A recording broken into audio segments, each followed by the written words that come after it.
ஐயா, நீங்க தானே? என்னடா? கம்பெனி முதலாளி அம்மா உங்களை உள்ள கூப்பிடுறாங்க. கம்பெனி முதலாளி அம்மா என்ன எதுக்காக கூப்பிடுறாங்க? நமக்கு தெரியலீங்க, அம்மா கிட்ட வந்து கேளுங்க.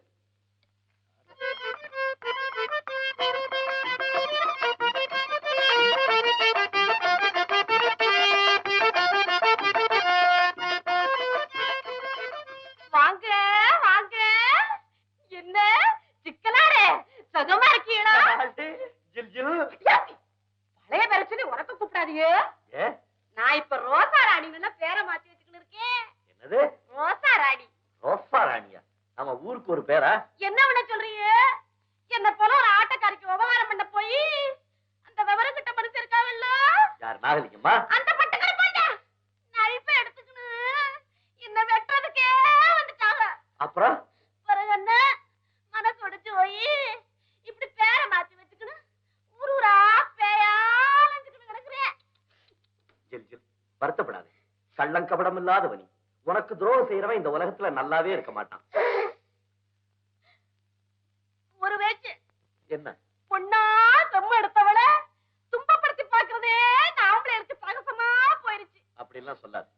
ஆம்பளைங்களை ஏமாத்துறதுதான் பெண்களுக்கு பழக்கமா போச்சு. அது என்ன வேச்சு?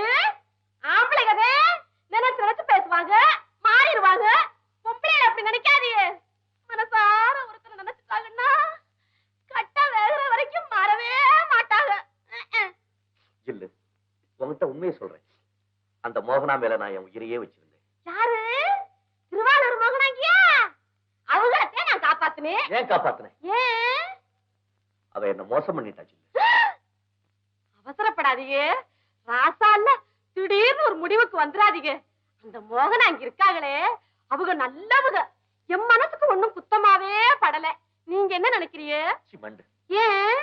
அவளை பத்தி உனக்கு தெரியாது. நிறைய விஷயம் இருக்கு, அப்புறம் சொல்றேன். ஏதாவது சாப்பிடுறீங்களா? வேண்டாம். எத்தனை வாக்கு ஜோடா? நீ கேட்டதே எனக்கு சாப்பிட்ட மாதிரி ஆயிப்போச்சு. இல்ல, என் மனசு சரியில்லை. பொழுதுபோக்கா இங்கேயே ஒரு 4-5 நாளைக்கு நான் தங்கலான்னு இருக்கேன்.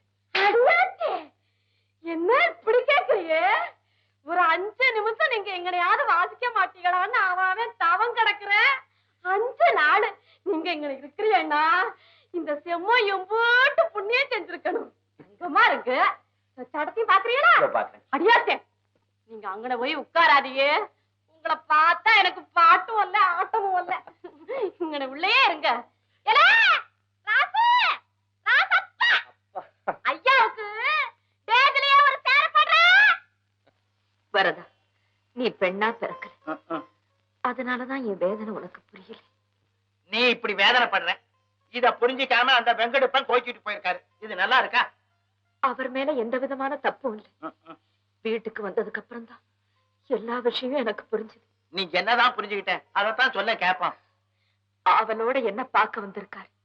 அதே சமயத்துல சிங்கபுரம் மைனர் வைர அடியை எங்க அம்மா கிட்ட கொடுக்க வந்த காட்சியும் பார்த்திருக்காரு. போதாத சந்தேகப்படுறதுக்கு இதை விட சம்பவம் வர வேணுமா? ஆத்திரத்தோட திரும்பி போயிருக்காரு. வரதா, அம்மா என்ன நினைக்கிறாங்களோ அது ஆண்டவனுக்கு தான் தெரியும். ஆனா என்ன பொறுத்த வரையிலும் என் உள்ளத்துல அவர்தான் தெய்வமா விளங்குறாருங்கிறது அவரு புரிஞ்சுகிட்டா போதும். மோனா, நான் சொல்ல கேக்குறியா? என்ன வரதா? நீ நிரபராதி, எந்த தவறும் செய்யலைங்கிற விவரத்தை நானே நேரா சிக்கலுக்கு போய் அவர்கிட்ட சொல்லிட்டேன். வரதா, உண்மையாவா சொல்ற? உன் மேல ஆணையா சொல்ற. என் மேல இருக்கிற கோவத்தை அவர் உண்மையில காட்டிட்டா? இந்த பாரு, அவர் காலால என்ன உதச்சாலும் சரி, உனக்காக நான் அதை தலையால வாங்கிக்கிறேன். போதுமா? வரதா, இந்த பாரு, இப்படி நீ கண் கலங்காம இருந்தா அதுவே எனக்கு போரும். அப்ப சரி, நான் இப்பவே சிக்கலுக்கு புறப்படுறேன். என் நாயனத்தை கத்தை எடுத்துக்கணும் வா. நீ நாதஸ்வரம் கூட வாசிப்பியா? எல்லாம் தான் கத்தேன். என்ன பிரயோஜனம்? ஆமா, இப்ப எதுக்காக நாதஸ்வரத்தை எடுத்து சொல்றேன்? எனக்கு வெகு நாள ஒரு சந்தேகம். என்னது? உங்க நாயனத்துலதே அப்படி சத்தம் வருதா, இல்ல எந்த நாயனத்தை வாசிச்சாலும் அந்த சத்தம் வருதான்னு பாக்கணும். என் வாசிப்புல உனக்கே எவ்வளவு சந்தேகம் வந்துருச்சு? இல்ல, உங்க நாயனத்துக்குள்ள ஏதோ விஷ வச்சு ஊதுறீங்கன்னு எல்லாரும் பேசுறாங்க. மண்டு, ஏ நாதஸ்வரத்துல என்ன இருக்கு? நாபிக்கமலத்திலிருந்து நாம கொடுக்கிற காத்துலையும் ஆண்டவனுடைய அனுகிரகத்திலையும் தான் எல்லாம் இருக்கு. குடுவுல நிக்கிறவா என்ன சத்த வாசிங்களே வாசிங்க